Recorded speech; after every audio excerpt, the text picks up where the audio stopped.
بسم الله الرحمن الرحيم.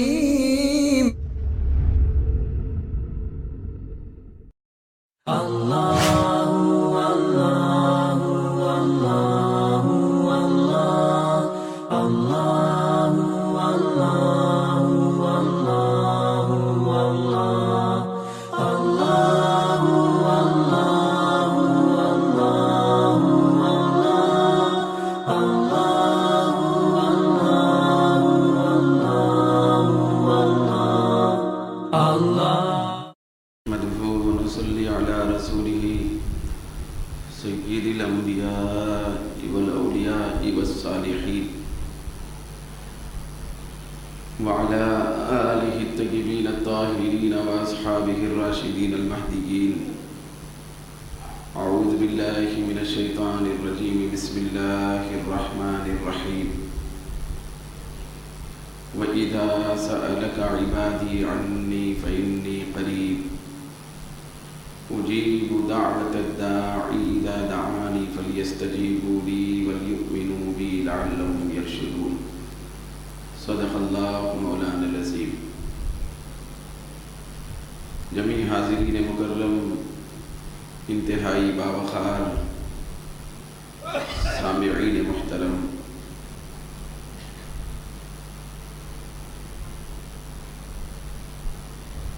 جس طرح کہ آپ کو علم ہے کہ گزشتہ مجلس درس قرآن میں ایک انتہائی نادر مگر بڑا اہمیت والا مضمون ہم سب یہاں شروع کرنے کی سعادت حاصل کی ہے. وہ مضمون ہے دوسروں سے دعا کروانے یا دوسروں کے حق میں دعا کرنے کا. بہت ساری باتیں گزشتہ مجلس درس میں سامنے آ چکی. مزید یہ مضمون اتنا طویل ہے کہ اس کے سلسلے میں بہت ساری باتیں، بہت سارے گوشے، کئی انداز سے، کئی روایات سے، کئی واقعات سے ہمارے سامنے آ سکتے ہیں. مگر میں اس موضوع پر آج اس مجلس میں گفتگو کو ختم کرنے کا ارادہ کرتا ہوں، تاکہ آئندہ دعا کے جتنے دیگر پہلو ہیں، آداب، قبولیت کے اسباب، پھر قبولیت کے مکانات، قبولیت کے اوقات، پھر قبولیت کے طور طریقوں کے سلسلے میں بحث اور گفتگو کی جا سکے. سرکار دو عالم صلی اللہ علیہ وسلم کا ارشاد پاک ہے. حضرت سیدنا عبداللہ بن عمر رضی اللہ تعالیٰ عنہما سے روایت ہے. سرکار دو عالم فرماتے ہیں کہ ان اسرع الدعاء اجابۃ دعوت غائب لغائب. یہ ترمذی شریف اور ابو داؤد شریف کی حدیث ہے. ہمارے آقا صلی اللہ علیہ وسلم نے فرمایا کہ سب سے زیادہ جلدی قبول ہونے والی دعا وہ دعا ہے جو ایک غائب بھائی دوسرے بھائی کے سلسلے میں کرتا ہے. ایک بندہ مومن اپنے دوسرے مسلمان بھائی کے سلسلے میں غائبانے میں، جبکہ اس کو اس کا کوئی علم نہیں ہے، غائبانے میں اس کے بھلے کے لیے دعا کرتا ہے، تو سرکار کون و مکان نے فرمایا کہ یہ دعا سب سے زیادہ جلدی قبول ہو جاتی ہے.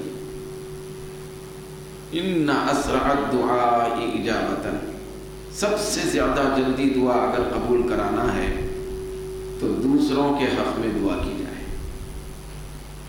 پروردگار عالم بلا کسی تاخیر کے یہ دعا قبول فرماتا ہے. دوسروں سے دعا کروانے یا کرنے کے سلسلے میں مزید یہ بات بھی روایات میں آتی ہے. حضرت سیدنا ابو ہریرہ رضی اللہ تعالی عنہ سے روایت ہے. سرکار دو عالم صلی اللہ علیہ وسلم نے فرمایا کہ ثلاث دعوات مستجابات، 3 دعائیں ضرور قبول ہوتی ہیں. یہ آنے والی تینوں دعاؤں کا تعلق دوسروں سے ہے. 3 قسم کی دعائیں ضرور قبول ہوتی ہیں۔ ان دعاؤں کی قبولیت میں کوئی شک و شبہ اور تردد نہیں، لا شک فیہن، ان کے اندر کوئی شک نہیں ہے قبول ہونے میں۔ پہلی دعا دعوت الوالد لولدہ، والد کی دعا اپنی اولاد کے حق میں کرنا، یہ دعا ضرور قبول ہوتی ہے۔ تو والد اپنے لیے دعا نہیں کر رہے ہیں، اپنی اولاد کے لیے کر رہے ہیں، تو اولاد تو دوسری ہے، مطلب دوسری ذات ہے، خود والد کی ذات نہیں ہے۔ تو دوسروں کے حق میں دعا کرنے میں والد اپنی اولاد کے لیے دعا کرنا بھی ہے۔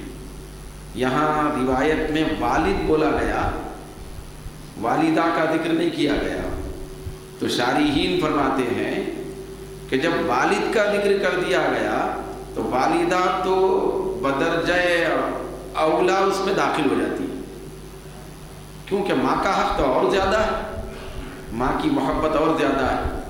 تو اس کی تشریح اس طرح ہوئی کہ جو ماں باپ اپنے اولاد کے حق میں دعا کرتے ہیں، پروردگار عالم ان کی جانے والی دعا کو ضرور قبول فرماتا ہے۔ یہ ایک قسم ہے۔ دوسری قسم ہے جن کی دعا ضرور قبول ہوتی ہے، وہ ہے دعوت المسافر، وہ مسافر کی دعا ہے۔ پہلے والد کی دعا، دوسرے مسافر کی دعا جب وہ کسی کے حق میں کرتا ہے تو ضرور قبول ہوتی ہے۔ تیسری دعا دعوت المظلوم، مظلوم بے بس آدمی، ستائے ہوئے آدمی کی دعا، مظلوم کی دعا اللہ تعالیٰ ضرور قبول فرماتا ہے۔ کوئی مظلوم کسی کے حق میں دعا کرے تو ضرور قبول ہوگی، کوئی مسافر کسی کے حق میں دعا کرے تو ضرور قبول ہوگی، کوئی والد اپنی اولاد کے حق میں دعا کرے تو ضرور قبول ہوگی۔ پھر حضرت سیدنا عمر بن خطاب رضی اللہ تعالیٰ عنہ سے روایت ہے، یہ حدیث شریف ابو داؤد شریف اور ترمذی شریف میں ہے، یہ بڑی توجہ سے سننے کی حدیث ہے، خوشی میں وجد میں آنے کی حدیث ہے۔ یہ اتنی پیاری حدیث ہے، حضرت فاروق اعظم نے ارشاد فرمایا کہ سرکار نے یہ جو بیان فرمایا اس حدیث میں ذکر دعا کا، اس دعا کے بدلے میں اگر مجھے پوری دنیا اور کائنات بھی دی جائے تب بھی مجھے اتنی خوشی نہیں ہوگی۔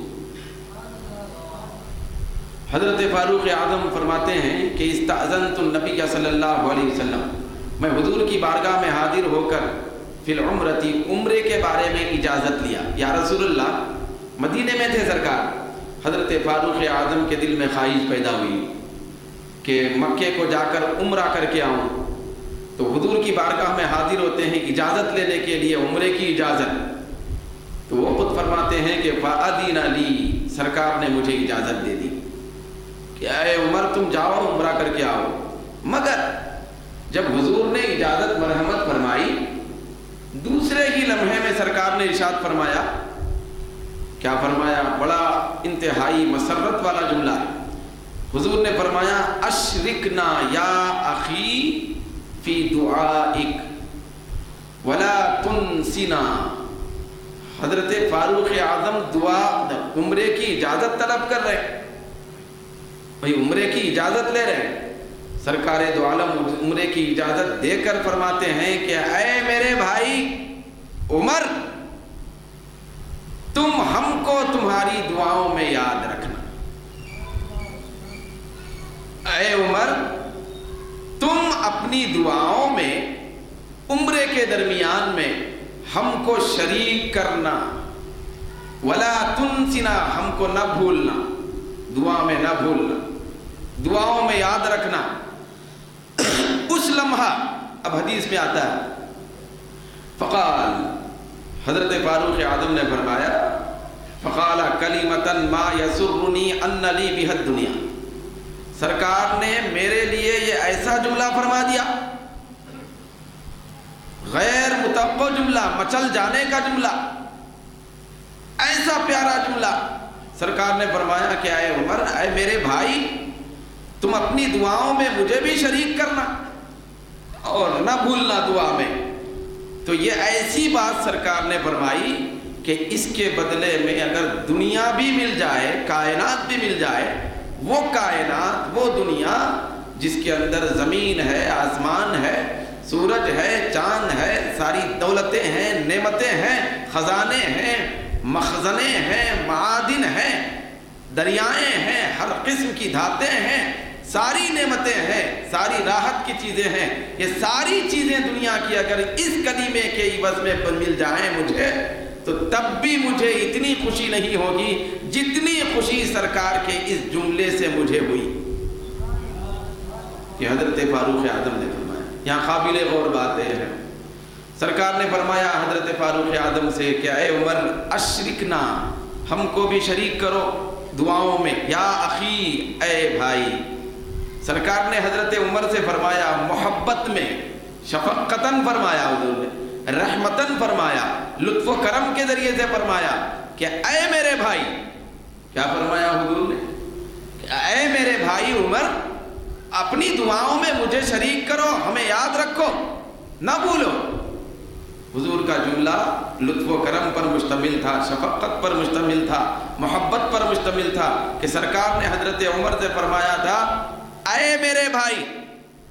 لیکن کبھی پلٹ کے حضرت فاروق اعظم نے یہ نہیں فرمایا تھا کہ سرکار نے مجھے کہا اے میرے بھائی، لہذا حضور میرے بڑے بھائی ہو گئے. کیونکہ حضور نے خود فرمایا کہ میرے بھائی حضرت عمر سے. لیکن حضرت عمر نے کبھی پلٹ کے نہ سوچا، نہ خیال کیا، نہ کہا، نہ کبھی ایسا خیال میں گزرا ان کے کہ سرکار نے مجھے بھائی کہا لہذا میں حضور کا بھائی ہو گیا. نہیں. تو دوستو، جن سے شفقتاً سرکار نے فرمایا کہ اے میرے بھائی، وہ کبھی بھائی نہیں کہتے، نہ کبھی بھائی کہنا سوچتے ہیں، خلاف ادب سمجھتے ہیں. حضور کا چھوٹوں کے لیے کہنا بھائی یہ شفقت ہے. لیکن اگر چھوٹا کوئی سرکار سے کہتا ہے، سید المرسلین امام الانبیاء سے بھائی، تو یہ گستاخی اور اذیت ہے، یہ گستاخی. تو افسوس کی بات ہے کہ بعض لوگ یہ عقیدہ اپنے اندر رکھتے ہیں آج کی دنیا میں کہ سرکار معاذ اللہ ہمارے بڑے بھائی. حضرت عمر سے سرکار نے فرمایا تھا شفقتاً کہ میرے بھائی، لیکن حضرت عمر نے کبھی پلٹ کے نہیں کہا میرے بھائی. تو دوسرے لوگ کیسے حقدار بن جا سکتے ہیں؟ تو اس حدیث سے پتہ چلتا ہے کہ کسی کے لیے دعا کرنے کے لیے عرض کرنا یا کہنا کہ ہمارے لیے دعا کرو، ہم کو دعاؤں میں یاد رکھو، ہم کو اپنی دعاؤں میں شریک رکھو، یہ کہنا بھی سرکار کی سنت ہے. ہمارے لیے دعا کرو کہنا یہ حضور کی سنت ہے. سنت بنانے کے لیے سرکار نے اس طرح کا جملہ فرمایا حضرت عمر سے. پھر دعا کے سلسلے میں بے شمار مضامین ہمارے سامنے آتے ہیں. ایک انتہائی، یہ تو حضرت عمر کے لیے تھا خاص طور پہ، جو ساری کائنات سے زیادہ حضرت عمر رضی اللہ تعالیٰ عنہ کے لیے منفیت بخش ہوا، ثابت ہوا کہ ان سے سرکار نے فرمایا کہ ہم کو دعاؤں میں شریک کرو. یاد رکھو ساری امت کے لیے، اب ہمارے لیے، ہم غلاموں کے لیے، گناہ گاروں کے لیے بڑے مچلنے کی بات آ رہی ہے. حدیث شریف میں آیا، بخاری شریف میں حدیث ہے، مسلم شریف میں حدیث ہے، مشکات شریف میں یہ حدیث ہے. اس کی روایت حضرت ابو ہریرہ رضی اللہ تعالیٰ عنہ کرتے ہیں. سرکار دو عالم نے فرمایا کہ لِكُلِّ نَبِيٍّ دَعْوَةٌ مُسْتَجَابَةٌ، ہر نبی کو ایک انتہائی اچھے انداز میں قبول کی جانے والی دعا کا حق دیا جاتا ہے.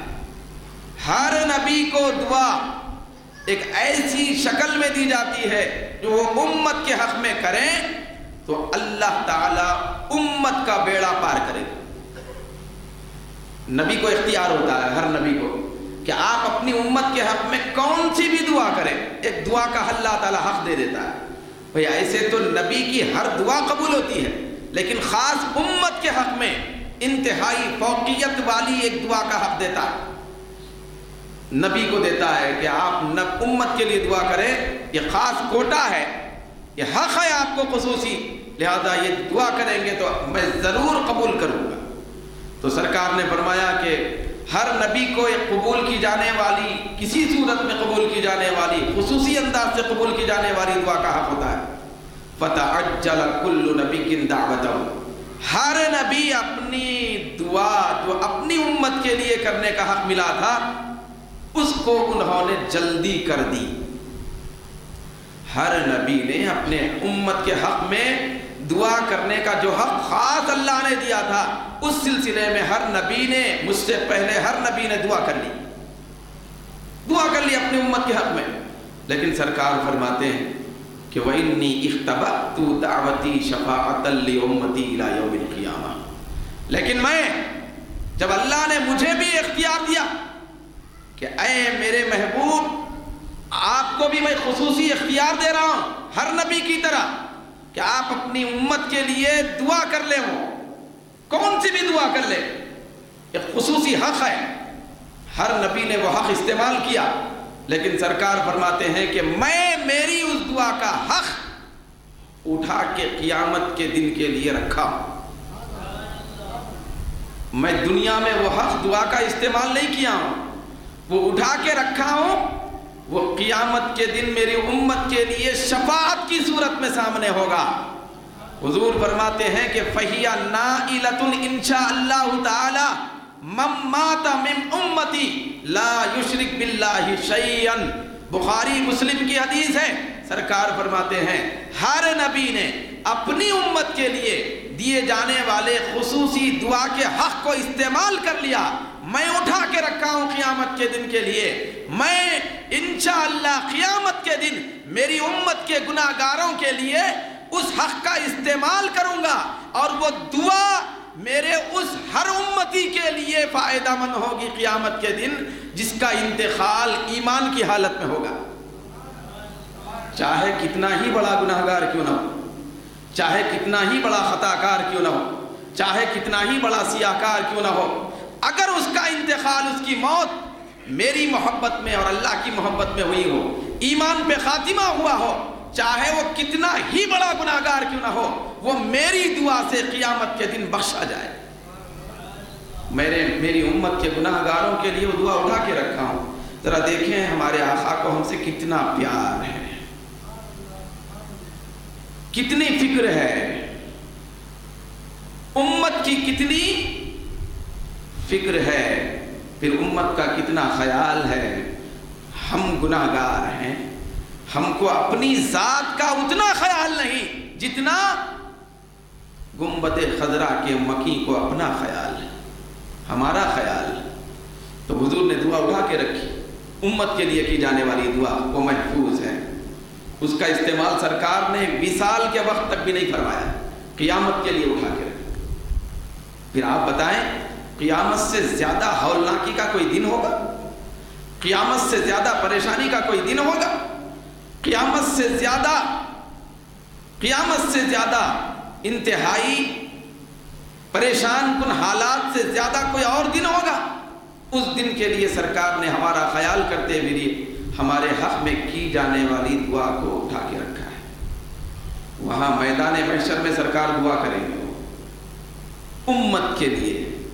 آپ اندازہ لگائیں کہ دوسروں کے لیے دعا کرنا، بھئی ایک عام آدمی، ایک عام مسلمان، بھئی اپنے کسی مسلمان بھائی کے لیے جب کوئی دعا کرتا ہے وہ تو ضرور قبول ہوتی ہے، یہ تو سید الانبیاء امت کے لیے قیامت کے دن دعا کریں گے تو کیسے قبول نہ ہوگی، کیسے قبول نہیں ہوگی؟ تو دوسروں کے حق میں دعا کرنا یہ انتہائی اتنا زیادہ پیارا عمل ہے کہ ہمارے آقا صلی اللہ علیہ وسلم نے خود دوسروں کے لیے دعا فرمائی۔ پھر اس کے اندر کی جو برکت ہے وہ ملاحظہ فرمائے۔ پھر آج اس دعا کے جو تاثیرات ہیں ساری دنیا میں روئے زمین پہ ہم کو دکھائی دیتے ہیں۔ حدیث شریف میں آتا ہے کہ سرکار کون و مکان صلی اللہ علیہ وسلم نے ارشاد فرمایا ایک موقع پر کہ لوگوں، اللہ نے مجھے حکم دیا ہے کہ میں فاطمہ کا نکاح علی سے کر دوں، فاطمہ کا نکاح علی سے کر دوں۔ پھر اس کے بعد سرکار نے فرمایا تم لوگ گواہ رہو، میں فاطمہ کا نکاح 400 مسقال چاندی کے بدلے میں علی سے کر دیا ہوں۔ حضرت علی سے حضرت فاطمہ کا نکاح ہوا۔ جب نکاح ہوا تو حدیث میں آتا ہے مواہب لدنیا جلد دوم صفحہ نمبر 365، معتبر ترین کتاب، اس میں آتا ہے تفصیلی واقعہ۔ سرکار دو عالم صلی اللہ علیہ وسلم نے جب نکاح فرما دیا، پڑھا دیا، تو حضور پاک صلی اللہ علیہ وسلم نے ارشاد فرمایا کہ اے علی، کیا تمہیں منظور ہے کہ تمہارا نکاح میری بیٹی لخت جگر فاطمہ سے ہوا؟ حضرت علی نے عرض کیا یا رسول اللہ میں خوش ہوں، اتنا سننا تھا۔ ثم دعا بطبخ من بصر، سوکھے کھجور کا ایک طبق منگایا، سرکار نے سوکھے کھجوروں کا ایک طبق منگایا۔ ثم قال، پھر فرمایا سرکار نے کہ انتہبو، اس کو اچھالو۔ وہ آج سلسلہ شروع ہوا پاکیٹیں بنا کے دینے۔ حدیث شریف میں وہ بھی درست ہے، جائز بول سکتے اس کو، لیکن سرکار کی پسند نہیں۔ حضرت علی حضرت فاطمہ کا نکاح ہو رہا ہے، حضور نے ارشاد فرمایا فن انتہیبو، اس کو اچھالو، لوٹو، نہبن، اچک لو، لوٹو۔ فن تہبنا، صحابہ کہتے ہیں ہم وہ اچھالے اور لوٹے کھجور مجلس نکاح میں۔ ودخل علی، حضرت علی وہاں آئے، نوشہ آئے۔ فتبسم النبی صلی اللہ علیہ وسلم فی وجہہ، سرکار دو عالم صلی اللہ علیہ وسلم نوشہ آنے پر مسکرائے۔ ثم قال، پھر فرمایا، اب یہاں دیکھیے حضرت علی کا نکاح ہوا، اب یہ ایک جملہ ضمنی طور پہ آ گیا انتہیبو کا، یہ مسئلہ حل کریں حدیث کی روشنی میں۔ حدیث میں آیا کہ انتہیبو، پہلے تو کھجوریں اچھالو اور بیٹھے ہوئے جو حاضرین ہیں وہ اس کو لے لو، لوٹو، لوٹو، اچک لو۔ یہ تمیز کے مظاہرے سے انتہائی نوابی بتا کر آہستہ سے لینے کو انتہیبو نہیں بولتے عربی میں، یاد رکھ۔ ایک انتہائی اچھے سجیدہ انداز میں لینے کو اخذا بولتے، اخذا عربی میں لینا۔ انتہابا کا مطلب اچک لینا، لینا، جھپٹ کے لینا، یہ اس کا معنی ہے۔ تو اس کے تحت میں علامہ زرخانی ایک بہت بڑے محدث ہیں، شارح ہے، بخاری بھی ہیں، وہ فرماتے ہیں انتہیبو کا مطلب وَهُوَ أَخْذُ الْجَمَاعَةِ الشَّيْءَ عَلَى غَيْرِ اعْتِدَالٍ۔ انتہاب کا مطلب ہوتا ہے غیر اعتدال انداز میں، توازن بگاڑ کر، مجلس میں ادھر ادھر ہو کر، اٹھ کر، ایک کے اوپر ایک جھپٹ کر کسی چیز کو لینے کو انتہاب کہتے ہیں۔ تو مجلس میں، مسرت نکاح میں اچھالے جانے والے کھجوروں کو بڑے سے بڑا آدمی اچک کے لینا، یہ سرکار کی ظاہری آنکھوں کے سامنے کی اور حکمی قولی سنت، یاد رکھ۔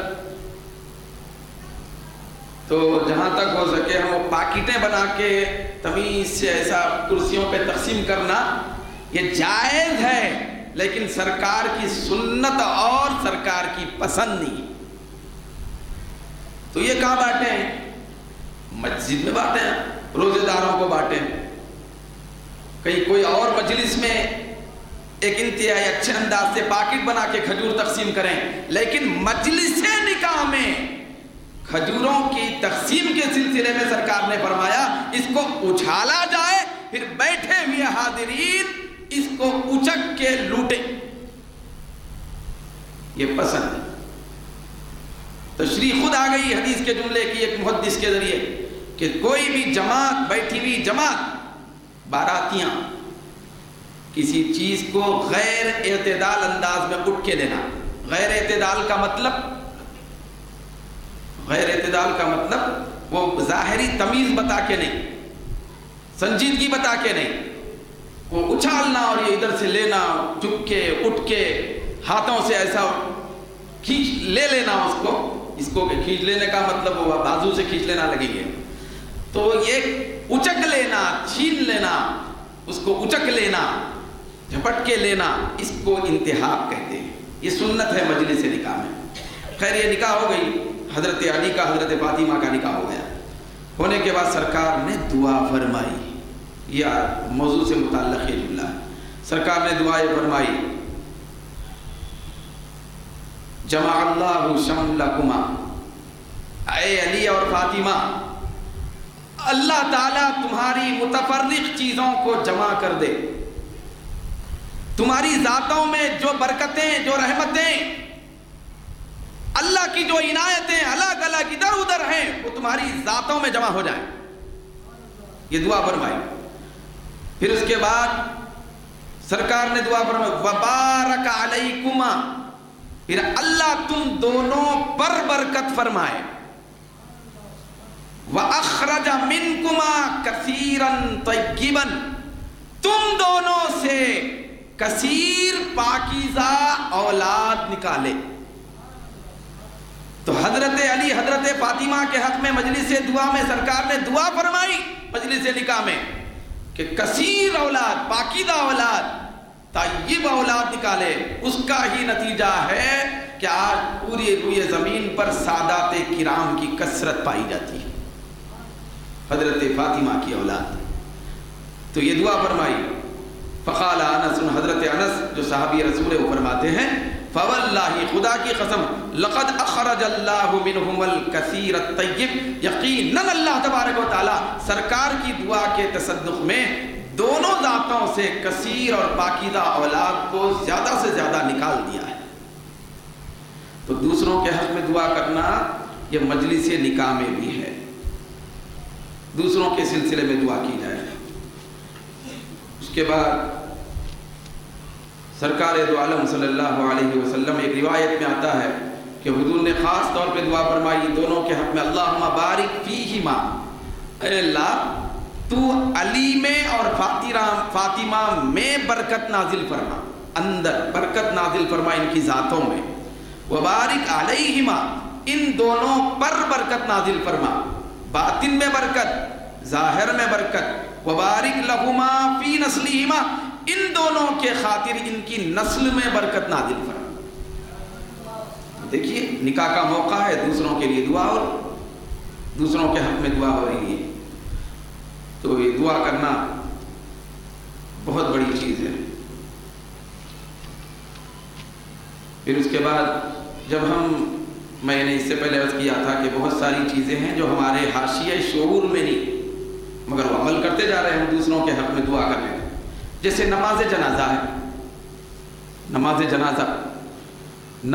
جنازہ شروع سے آخر تک دوسروں کے حق میں دعا کرنے کا عمل ہے۔ نماز جنازہ یہ دوسروں کے حق میں دعا کرنے کا عمل ہے۔ جب ہم نماز جنازہ پڑھتے ہیں اس کے اندر جو دعا ہوتی ہے، اللہم اغفر لحینا، اے اللہ ہمارے زندوں کو معاف فرما، ہم کوئی نہیں، ہمارے پورے زندوں کو معاف فرما، ومیتنا، ہمارے مردوں کو معاف فرما، وشاہدنا، ہمارے جو موجود لوگ ہیں ان کو معاف فرما، وغائبنا، جو موجود نہیں ہیں ان کو بھی معاف فرما، وصغیرنا، ہمارے چھوٹوں کو بھی معاف فرما، وکبیرنا، ہمارے بڑوں کو بھی معاف فرما، وذکرنا، ہمارے مردوں کو بھی معاف فرما، وانثانا، گھر میں بیٹھی بھی ہماری عورتوں کو بھی معاف فرما۔ نماز جنازہ میں دعا ہو رہی ہے مسجد میں، اس کا ہر جملہ بتا رہا ہے نماز جنازہ یہ اللہ کے حکم کی تعمیل ہو رہی ہے، لیکن اس میں مکمل طور پہ دوسروں کے لیے دعا ہو رہی ہے، صرف سامنے رکھی ہوئی میت کے لیے نہیں، سامنے رکھی ہوئی جو میت ہے اس کے لیے ہی دعا نہیں ہو رہی ہے، سارے میتوں کے لیے دعا ہو رہی ہے۔ یہ عام دعا ہے، یہ میت بھی شامل ہے، یہ میت بھی شامل ہے۔ نماز جنازہ کی دعا بتا رہی ہے کہ اس موقع پر بھی، نازک موقع پر بندے حاضر ہو کر اللہ کی بارگاہ میں خود کے لیے نہیں سب کے لیے دعا کریں، سب کے لیے دعا کریں۔ یہاں ایک خاص بات آپ سے عرض کر رہا ہوں، ذہن کے گوشے میں اتار کے جائیں۔ نماز جنازہ کی دعا میں عام سارے مردوں کے لیے، سارے زندوں کے لیے، سارے عورتوں کے لیے، سارے مردوں کے لیے، سارے چھوٹوں کے لیے، سارے بڑوں کے لیے دعا۔ وہ سامنے جو میت رکھی ہے اس کے لیے دعا، خصوصی دعا اس کے لیے ہونا ہے نا۔ تو یاد رکھیں کہ پوری نماز جنازہ میں شروع سے لے کے آخر تک خاص اس میت کے لیے دعا نہیں ہے۔ بھائی دعا میں ہم پڑھ رہے ہیں لِمَيِّتِنَا وَمَيِّتِنَا، ہماری میت کے لیے۔ کون سی میت؟ کہاں کی میت؟ اس میں نہیں بتایا گیا کہ یہ سامنے کی میت، ہر میت جہاں کہاں میت ہے۔ تو یہ عام بات ہے، یہ عمومیت اس کے اندر ہے۔ اس مردے کے لیے، اس میت کے لیے کیا ہے؟ اس میت کے لیے نماز جنازہ کے بعد دعا ہے، جس کے بارے میں لوگ نماز ہوتے پیٹ پھیر کے چلے جا رہے لوگ۔ یہ میرا جملہ نہیں ہے، حدیث سے ثابت ہے، حدیث میں آیا۔ یہ اعتراض ہو گیا آج کی دنیا میں، نماز جنازہ ہو گئی، نماز جنازہ ہونے کے بعد اب ہم بولے الفاتحہ، یہ بھی حدیث سے ثابت ہے، ابھی میں حدیث پڑھوں گا۔ پھر اس کے بعد میت کے لیے جو دعا ہے، خاص میت کے لیے، وہ بھی حدیث سے ثابت ہے۔ یہ چیز جو حدیث سے ثابت ہے، سرکار کا عمل اور قول ہے، حکم ہے، یہ آج کی دنیا میں بدعت ہے، اس کے سلسلے میں اعتراض ہے۔ یہ اس لیے کہ شیطان یہ چاہتا ہے کہ کبھی بھی مغفرت میں کسی بندے کو حصہ نہ ملے، یہ شیطان کا حربہ ہے۔ چنانچہ حدیث شریف، یہ حدیث شریف پہلے فاتحہ ثابت کر، جنازے کے بعد، نماز کے بعد فاتحہ۔ عن ابن عباس رضی اللہ تعالی عنہما، پہلے حدیث سنیں کس میں ہے؟ یہ حدیث شریف ترمذی شریف میں ہے، پھر ابن ماجہ شریف میں ہے، پھر ابو داؤد شریف میں ہے، مشکات شریف میں ہے۔ تین کتابیں تو بڑی مسلم صحیح سیاستہ کی کتابیں ہیں، اس میں آیا۔ لوگ تعجب کریں گے یہ حدیث اگر بولیں گے، ایسا آیا حدیث؟ بھائی ایسا آیا ہے، آپ کو معلوم نہیں ہونا کیا حدیث میں نہیں ہے؟ یہ ثابت ہو جاتا ہے۔ حضرت عبداللہ بن عباس رضی اللہ تعالیٰ عنہما سے روایت، وہ فرماتے ہیں کہ ان النبی صلی اللہ علیہ وسلم، حدیث کے الفاظ پڑھ رہا ہوں میں، ترمذی، ابن ماجہ، ابو داؤد، مشکات۔ آج بھی آپ مشکات کھولیں، حدیث کا اقرار کرنے والے لوگ، اپنے آپ کو حدیث والے کہنے والے لوگ، آج مشکات شریف کو بھی بہت فوقیت دے کے مان رہے ہیں۔ مشکات شریف درس ہوتے ہیں ان کے پاس حدیث کے عنوان پہ، اس مشکات میں بھی حدیث ہے۔ عن ابن عباس رضی اللہ تعالی عنہما ان النبی صلی اللہ علیہ وسلم قرأ علی الجنازۃ بفاتحۃ الکتاب۔ حدیث میں آیا، حضرت عبداللہ بن عباس رضی اللہ تعالیٰ عنہما فرماتے ہیں، بے شک سرکار دو عالم صلی اللہ علیہ وسلم جنازے پر فاتحہ پڑھے۔ کیا پڑھے؟ فاتحہ پڑھے۔ حدیث میں آتا ہے کہ سرکار نے فاتحہ پڑھا میت پر، جنازے پر فاتحہ پڑھا۔ اگر کوئی آدمی اس کے برخلاف کہتا ہے تو ایک تو یہ کہ وہ سنت کے خلاف کہہ رہا ہے، پھر دوسری یہ کہ اگر ہٹ دھرمی بتاتا ہے تو پھر وہ بغاوت بھی کر رہا ہے۔ حدیث میں آیا کہ فاتحہ پڑھے سرکار نے، جنازے پر فاتحہ پڑھا سرکار نے، ترمذی، ابو داؤد، ابن ماجہ کی حدیث۔ فاتحہ پڑھنا بھی ثابت ہے۔ پھر دوسری چیز، نماز جنازہ کے بعد جب فاتحہ پڑھے، اس کے بعد اس میت کے لیے دعا کرنا بھی حدیث سے ثابت ہے۔ نماز جنازہ کے اندر سب کے لیے دعا تھی، نماز جنازہ ختم ہونے کے بعد فاتحہ کے بعد خاص اس میت کے لیے دعا ہے۔ اب اس کے راوی کون ہے؟ حضرت ابو ہریرہ یہ حدیث کس میں ہے؟ ابو داؤد میں ہے، ابن ماجہ میں ہے، مشکات میں ہے، کہ نماز جنازہ کے بعد اس میت کے لیے دعا کرنا ہے۔ حضرت ابو ہریرہ فرماتے ہیں قال رسول اللہ صلی اللہ علیہ وسلم، سرکار نے فرمایا اذا صلیتم علی المیت فاخلصوا له الدعاء۔ حضور نے خود ارشاد فرمایا اے لوگو، جب تم میت پر نماز جنازہ پڑھ چکو فاخلصوا له الدعاء، خاص اس میت کے لیے دعا کرو۔ حدیث میں آ رہا ہے خاص اس میت کے لیے، اخلصوا فاخلصوا له الدعاء، اس میت کے لیے اب خاص دعا کرو۔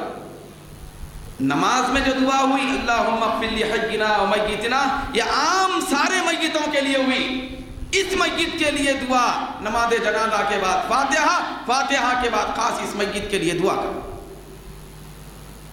خصوصی دعا۔ یہاں پہ میں وضاحت کرنا چاہتا ہوں، بعض ناعاقبت اندیش لوگ یہ کہتے ہیں اس حدیث کے ضمن میں کہ نہیں، یہ جو اس حدیث میں آیا کہ جب تم نماز میت پہ پڑھو تو اس میت کے لیے خاص دعا کرو، یہ نماز کے اندر کی ہی دعا مراد ہے۔ تم لوگ تو نماز کے بعد دعا کرتے، یہ لوگ بعض لوگ کہتے ہیں ایسے، تو دوستو یہ شیطانی خیال ہے۔ کیوں؟ اس لیے کہ عربی میں ایک لفظ ہے فا ایک لفظ آتا ہے، فا کا لفظ جب آتا نا تو وہ لفظ آ کے پہلے والی بات الگ، بعد میں والی بات الگ ثابت کرتا ہے۔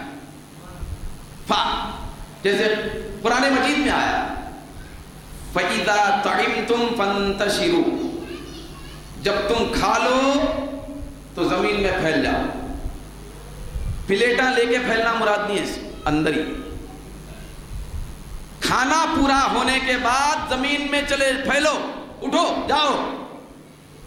فا کا سبب، فا کا فائدہ ہے فَإِذَا طَعِمْتُمْ فَانْتَشِرُوا، جب تم کھانا مکمل کر لو، کھانے کا عمل ہو گیا ایک طرف، فَانْتَشِرُوا تو زمین میں نکلو، کھا کے نکلو، کھاتے ہوئے مت نکلو۔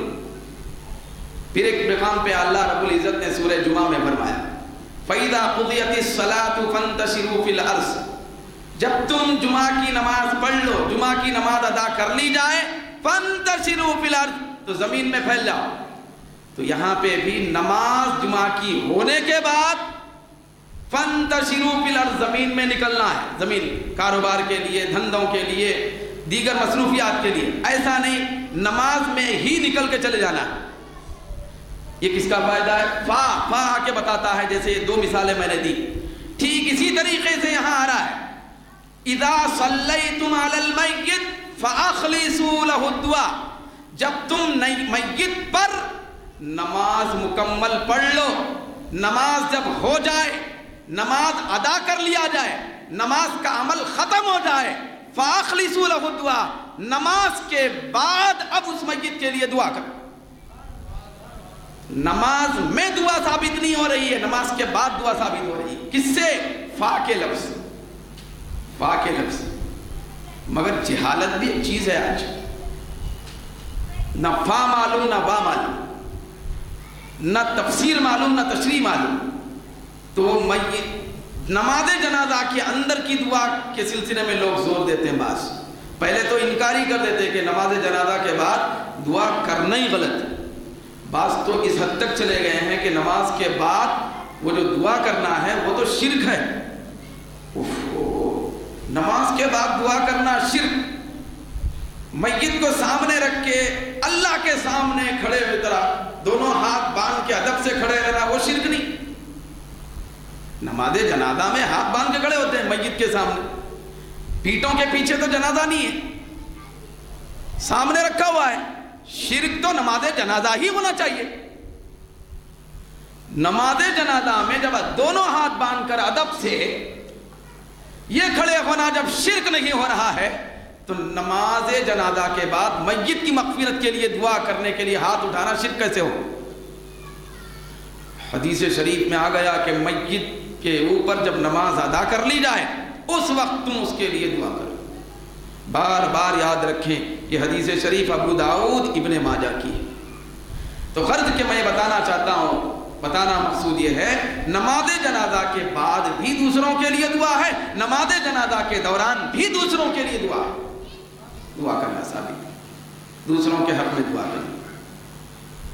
پھر ایک بات ہے، ایک تو جنازہ ہے، جنازے تک آدمی بیمار ہو کے پہنچتا، پہلے بیماری آئی، پھر اس کے بعد پھر اللہ کا بلاوا آیا، چلے گیا۔ حدیث شریف میں یہاں تک آیا، یہ حدیث ابن ماجہ اور مشکات میں ہے۔ یہ یاد رکھیں کہ جو ہم دوسروں سے یہ خواہش اور عرض کرتے ہیں، خواہش ظاہر کرتے ہیں کہ آپ ہمارے لیے دعا کریں، یہ اتنا بڑا پیارا عمل ہے۔ سرکار دو عالم فرماتے ہیں، حضرت عمر بن خطاب رضی اللہ تعالیٰ عنہ روایت کر رہے ہیں، سرکار نے فرمایا کہ اذا دخلت علی مریض فمرہ یدعو لک فإن دعاءہ کدعاء الملائکہ۔ کتنا پیارا عمل ہے دوسروں سے دعا کرانا یا دوسرے اپنے حق میں دعا کرنا۔ سرکار فرماتے ہیں حضرت عمر سے، کیا اے عمر، جب تو کسی مریض کے پاس جائے عیادت کے لیے، فمرہ، تو اس مریض سے یہ کہے، کیا کہے، یدعو لک، کہ وہ مریض تیرے لیے دعا کرے۔ وہ بستر پہ پڑا ہوا مریض، وہ بیمار، وہ دواخانے میں شریک آدمی، جب تو اس کی عیادت کے لیے جائے تو اس سے یہ عرض کر، کیا کہے، کہ وہ تیرے لیے دعا کرے۔ ایک تو یہ کہ ہم مریض کے لیے دعا کرنا ہے کہ اللہ اس کو شفا عطا فرمائے، یہی تصور ہمارا ہے، لیکن اس کے بالمقابل یہ بھی ہے کہ مریض سے بھی ہم یہ عرض کریں کہ آپ ہمارے لیے دعا کریں۔ کیوں؟ سرکار فرماتے ہیں کہ فَإِنَّ دُعَاءَهُ كَدُعَاءِ الْمَلَائِكَةِ۔ یاد رکھنا، جب تک آدمی صحت مند تھا، جب تک آدمی بیمار نہیں ہوا تھا، جب تک آدمی مریض نہیں ہوا تھا، اس وقت تک ایک عام دعا کی طرح دعا کرتا تھا، لیکن جب وہ بیماری میں چلے گیا، مریض بن گیا، بیڈ پہ سو گیا، تو اس کی دعا فرشتوں کی دعا کی طرح بن جاتی ہے۔ بیمار کی دعا فرشتوں کی طرح بن جاتی ہے۔ جس طرح فرشتے کی دعا رد نہیں ہوتی ہے، ٹھیک اسی طریقے سے چاہے بیمار کیسا بھی کیوں نہ ہو، مسلمان ہے بس، مومن ہے بس، کلمہ گو ہے بس، چاہے وہ کتنا ہی بڑا گناہگار کیوں نہ ہو، وہ اگر کسی آدمی کے سلسلے میں دعا کرے گا، اللہ تبارک و تعالیٰ اس کی زبان سے نکلنے والی دعا کو فرشتوں کی دعا کی طرح بنا دیتا۔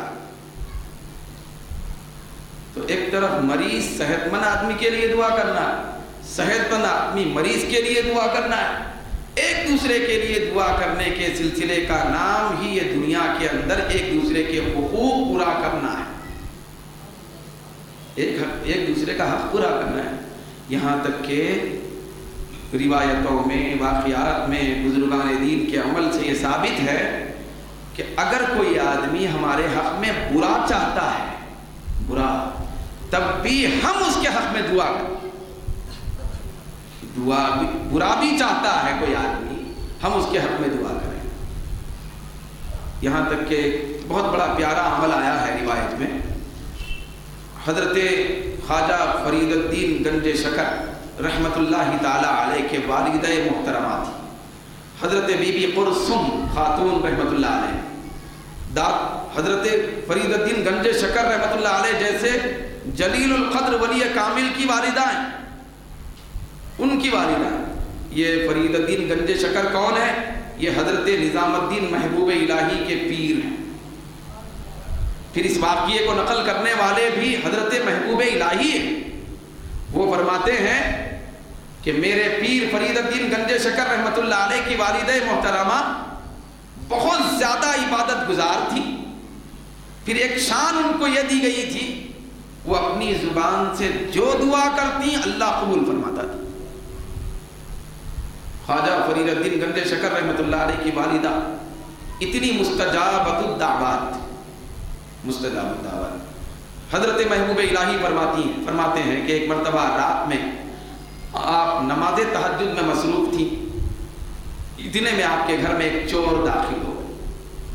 بھئی آپ اندازہ لگا سکتے ہیں کہ رات کی تاریکی میں گھر کے اندر دروازہ توڑ کر اور کھول کر چور جب آتا ہے، تہجد پڑھنے کے لیے تو نہیں آتا، نقصان پہنچانے کے لیے آتا ہے۔ چور داخل ہو گیا، گھس کے آ گیا، گھس کے آیا تو آپ حالت نماز تہجد میں تھی۔ چور گھر میں آیا، حضرت بی بی صاحبہ والدہ ماجدہ حضرت گنج شکر کی نظر اس پر پڑتی ہے۔ محبوب الہی نے فرمایا تو جیسے ہی آپ اس کے اوپر نظر ڈالتی ہیں تو وہ چور دونوں آنکھوں سے نابینا ہو جاتا ہے، نابینا ہو گیا، دونوں آنکھوں سے محروم ہو گیا، آنکھ چلے گئے۔ مگر وہیں پر وہ مصلی پہ بیٹھی تھی، چور آیا، دونوں ہاتھ جوڑ کے عرض کرنے لگا، سرکار معافی مانگتا ہوں، میری آنکھیں واپس آ جائیں، آپ میرے لیے دعا کریں، میں غلط ارادے سے آیا تھا، چوری کی نیت سے آیا تھا، ڈاکہ ڈالنے کے لیے آیا تھا، میں آپ کو نقصان پہنچانے کے لیے آیا تھا، لیکن آپ لوگ تو بڑے رحم دل ہوتے ہیں، میری التجا ہے کہ آپ میرے حق میں دعا کریں۔ حضرت فرید الدین گنج شکر رحمۃ اللہ علیہ کی والدہ ماجدہ محبوب الہی نے نقل فرمایا، جب چور کی زبان سے یہ التجا سنی تو اس کی خطا کو درگزر فرمائی، اس کے چوری کے تصور کو معاف فرمائی، معاف فرما کر اسی مصلی پہ بیٹھ کے اللہ کی بارگاہ میں ہاتھ اٹھا کر دعا کرتی ہیں، اللہ یہ آیا تھا چوری کی نیت سے، لیکن مولا میری دل کی آرزو اور تمنا ہے کہ تو اس کو محروم نہ کر، تو اس کو محروم نہ فرما، اے پروردگار اس کی کوئی بھی آنکھوں کو عطا فرما دے، بحال کر دے۔ حضرت فرید الدین گنج شکر رحمۃ اللہ علیہ کی والدہ کی زبان سے یہ دعائیہ کلمات ابھی پورے بھی نہیں ہوئے تھے، اللہ تبارک و تعالیٰ اس چور کو نابینائی سے بینائی عطا فرما دی۔ تو کہنے کا مطلب یہ ہے کہ اگر کوئی ہمارے حق میں برا بھی چاہتا ہے تو ہمارا یہ کردار ہونا چاہیے کہ ہم اس کے حق میں اچھا چاہ کر اس کے لیے دعائے خیر کریں، اس کے لیے دعا کریں، دعا کرتے رہنا دوسروں کے لیے یہ ہماری عادت بنا لی جائے، یہ ہماری عادت ہونی چاہیے۔ تو یہ دعا جب ہم دوسروں کے حق میں کریں گے تو کبھی رد نہیں ہوگی۔ ایک روایت میں ہے کہ ادعونی بِأَلْسِنَةٍ لَمْ تَعْصُونِي فِيهَا، کہ اے بندو تم ایسی زبانوں سے دعا کرو جس زبانوں میں تم نے کبھی میرا گناہ نہ کیا، ایسی پاکیزہ زبان سے دعا کرو۔ تو اس سے مراد شارحین فرماتے ہیں کہ اس سے مراد دوسروں کے حق میں دعا کرنا ہے، کیونکہ اس کا جرم اس نے کیا ہے، ہم نے تو نہیں کیا ہے۔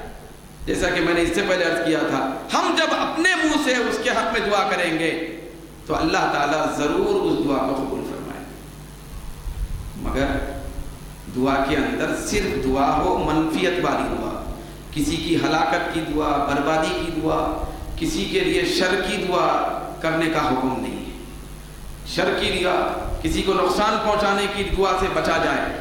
یہاں تک کہ تفسیر ابن کثیر میں ایک روایت آئی، حضرت موسیٰ علیہ السلام اپنے ساتھ والے مصاحبین میں سے 70 لوگوں کا انتخاب فرمائے۔ حضرت ابن عباس رضی اللہ تعالیٰ عنہما روایت کر رہے، موسیٰ علیہ السلام نے منتخب کیا 70 لوگوں کو، منتخب کر کے آپ نے فرمایا کہ اے میرے لوگوں، خاص لوگوں، تم اللہ سے دعا کرو۔ تو اب وہ جو 70 لوگ تھے چنندہ موسیٰ علیہ السلام کے منتخبہ لوگ، وہ جب دعا کرنے لگے تو دعا کا طریقہ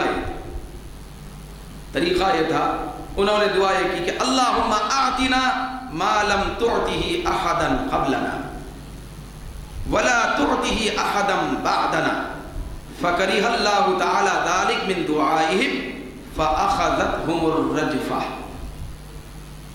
انہوں نے اتنا ہی کام کیا۔ حضرت موسیٰ علیہ السلام نے فرمایا کہ اے لوگو، میرے چنندہ ہو، تم منتخبہ ہو، تم اللہ سے دعا کرو۔ تو انہوں نے دعا یہ کی کہ اے اللہ، تو ہم کو ایسی چیزیں عطا فرما کہ اس جیسی چیزیں نہ تو کبھی پہلوں کو دیا تھا نہ بعد والوں کو دے گا۔ بعد والوں کو بھی نہ دے، نہ پہلے والوں کو تو نے دیا، وہ ساری چیزیں ہم ہی کو دے دے۔ اس کے اندر دوسرے لوگوں کو نقصان پہنچانے کا ایک تصور ہے، ہم ہی کو دے، دوسروں کو نہیں۔ تو جب اس طرح کی انہوں نے دعا کی تو اللہ تعالیٰ اس کو ناپسند فرمایا۔ جب ناپسند فرمایا تو اللہ تبارک و تعالیٰ کا عذاب ایسے دعا کرنے والوں کو اپنے لپیٹ میں لے لیا، عذاب نازل فرمایا ایسے دعا کرنے والوں کا جو صرف اپنے لیے دعا کر رہے تھے اور دوسروں کو دعا میں شامل نہیں کر رہے تھے، اس تصور کی وجہ سے کہ صرف ہمارا بھلا ہو، ہمارا فائدہ ہو، دوسرے لوگوں کو نقصان پہنچے۔ تو خدا را دوسروں کے لیے نقصان کی دعا نہ کی جائے، صرف بھلائی کی دعا، ہر ایک کے حق میں دعا، ہر ایک کی بھلائی اور منفیت کے لیے دعا، یہی ہمارے بڑوں کا طریقہ اور وتیرہ رہا ہے۔ تو بحمدہ تعالی دوسروں کے لیے دعا کرنے کا بھی جو تذکرہ تھا وہ آج کی مجلس میں مزید آگے بڑھے بغیر یہیں پر ختم ہوتا ہے۔ انشاءاللہ تبارک و تعالی آئندہ مجلس درس میں دعا کے اسباب، دعا کے آداب، دعا کے مقامات، دعا کے اوقات، دعا کی قبولیت کی شخصیات، اس کے سلسلے میں انشاءاللہ تعالی کچھ باتیں آپ کے سامنے عرض کرنے کی سعادت آئندہ سے حاصل ہوگی، مگر یہاں بس اللہ کی بارگاہ میں ہم سب عاجزی انکساری کا پیکر بن کر یہ دعا کریں، اللہ ہم سب کو ایسی دعا کرنے کی توفیق عنایت فرما جس دعا میں تیری ذات پر توکل ہو، تیری ذات پر یقین ہو، تیری ذات پر بھروسہ ہو، پھر اپنے اندر عاجزی انکساری اور شرمندگی کا تصور ہو۔ وما علینا الا البلاغ۔